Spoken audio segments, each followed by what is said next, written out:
കെ.എസ്.ആർ.ടി bus വഴിയിൽ തടഞ്ഞിട്ട് ഡ്രൈവറെ ഭീഷണിപ്പെടുത്തുകയും യാത്രക്കാർക്ക് ബുദ്ധിമുട്ടുണ്ടാക്കുകയും ചെയ്ത തിരുവനന്തപുരം മേയർ ആര്യ രാജേന്ദ്രനും ഭർത്താവ് എം.എൽ.എയുമായ സച്ചിൻ ദേവിനുമെതിരെ പരാതി ലഭിച്ചിട്ടും കേസെടുക്കാതെ പോലീസ് നടപടി അങ്ങേയറ്റം നിയമവിരുദ്ധവും രാഷ്ട്രീയ പ്രേരിതവുമാണ്.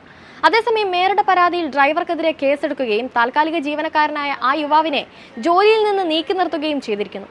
മേയർ പറയുന്നത് മാത്രം കേട്ട് ഡ്രൈവർക്കെതിരെ നടപടിയെടുക്കില്ലെന്നും അന്വേഷണ റിപ്പോർട്ട് വന്ന ശേഷമേ നടപടി ഉണ്ടാവൂവെന്നും ഗതാഗത മന്ത്രി ഗണേഷ് കുമാർ പറഞ്ഞതിന് വിരുദ്ധമാണ് ഡ്രൈവറെ ജോലിയിൽ നിന്ന് മാറ്റി നിർത്തിയിരിക്കുന്നത്. സംഭവം വിവാദമായതിന് പിന്നാലെ CPM നേതൃത്വം പറഞ്ഞത് മേയർ തെറ്റൊന്നും ചെയ്തിട്ടില്ലെന്നാണ്. ഡ്രൈവറുടെ പരാതിയേക്കാൾ മേയറുടെ ധാർഷ്ട്യത്തെയും CPMന്റെ നിലപാടിനെയുമാണ് പോലീസ് മുഖവിലക്കെടുത്തിരിക്കുന്നത്. പരാതി ഉണ്ടായിട്ടും മേയർക്കെതിരെ നിയമം അനുശാസിക്കുന്ന നടപടിക്രമങ്ങൾ എടുക്കാത്തത് എന്തുകൊണ്ടാണെന്ന ചോദ്യത്തിന് പോലീസ് മറുപടി പറയുന്നില്ല. മേയർ കുറ്റക്കാരിയല്ലെന്ന മട്ടിലാണ് പോലീസ്. ഇത് പറയേണ്ടത് പോലീസല്ല, കോടതിയാണ്. പരാതി ലഭിച്ച സ്ഥിതിക്ക് മേയർക്കെതിരെ കേസെടുക്കേണ്ടത് പോലീസിന്റെ ഉത്തരവാദിത്തമാണ്. തലസ്ഥാന നഗരിയിൽ KSRTC ബസിന് പിന്നാലെ അതിവേഗം പാഞ്ഞുവന്ന മേയറുടെ സ്വകാര്യ വാഹനം ബസിനെ മറികടക്കുകയായിരുന്നു. മത്സരിച്ചോടിയ മേയറുടെ വാഹനം പാളയം ട്രാഫിക് സിഗ്നലിന് മുന്നിൽ കുറുകെയിട്ടാണ് ബസ് തടഞ്ഞത്. തന്റെ കാർ റോഡിന് കുറുകെ ഇട്ടിട്ടില്ലെന്ന് മേയർ പറഞ്ഞെങ്കിലും CCTV ദൃശ്യങ്ങൾ അത് തെറ്റാണെന്ന് തെളിയിക്കുന്നു. കാറിൽ നിന്നിറങ്ങിയ മേയറും ഒപ്പമുണ്ടായിരുന്നവരും ഡ്രൈവറുമായി വഴക്കുണ്ടാക്കുന്നതിന്റെയും ഭീഷണിപ്പെടുത്തുന്നതിന്റെയും ദൃശ്യങ്ങൾ ലഭ്യമാണ്. ബസ്സിലെ യാത്രക്കാരുടെ മൊഴിയനുസരിച്ചും ഡ്രൈവർ തെറ്റൊന്നും ചെയ്തിട്ടില്ല.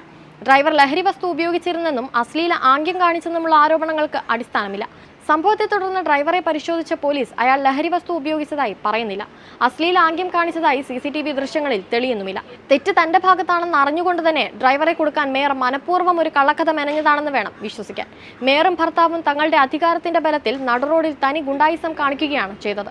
തങ്ങളുടെ വാഹനത്തെ ആരും മറികടക്കാൻ പാടില്ലെന്ന അഹന്തയാണ് പ്രശ്നങ്ങൾക്കിടയാക്കിയത്. താൽക്കാലിക അടിസ്ഥാനത്തിൽ ജോലി ചെയ്യുന്ന ഒരു KSRTC ജീവനക്കാരനെതിരെ അധികാരത്തിന്റെ ഹുങ്ക് കാണിക്കുകയാണ് മേയർ ചെയ്തത്. ഇതാദ്യമായല്ല ഈ മേയറുടെ ഭാഗത്ത് നിന്ന് ഇത്തരം പ്രവർത്തികൾ ഉണ്ടാകുന്നത്. കോർപ്പറേഷനിൽ തന്റെ പാർട്ടിയുടെ ലിസ്റ്റ് അനുസരിച്ച് ജീവനക്കാരെ നിയമിച്ചതിനെതിരെ പ്രതിപക്ഷം നടത്തിയ രാപ്പകൽ സമരത്തിനിടെ നിന്ദ്യമായ പെരുമാറ്റമാണ് മേയറുടെ ഭാഗത്തു നിന്ന് ഉണ്ടായത്. സമരം ചെയ്യുന്നവരെ ചവിട്ടി കടന്നുപോവുകയായിരുന്നു അവർ.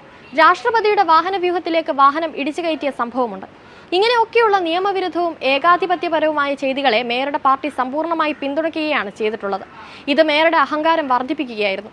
ഇതിന്റെ നഗ്നമായ പ്രകടനമാണ് KSRTC ബസ് തടഞ്ഞിട്ട് ഡ്രൈവർക്കെതിരെ അതിക്രമം കാണിക്കുന്നതിൽ എത്തി നിൽക്കുന്നത്. CPMകാർ കാണിക്കുന്ന ഏത് നിയമവിരുദ്ധ പ്രവർത്തനങ്ങളെയും പിന്തുണയ്ക്കുക എന്നതാണ് ഇടതുമുന്നണി സർക്കാരിന്റെ ഇപ്പോഴത്തെ നയവും.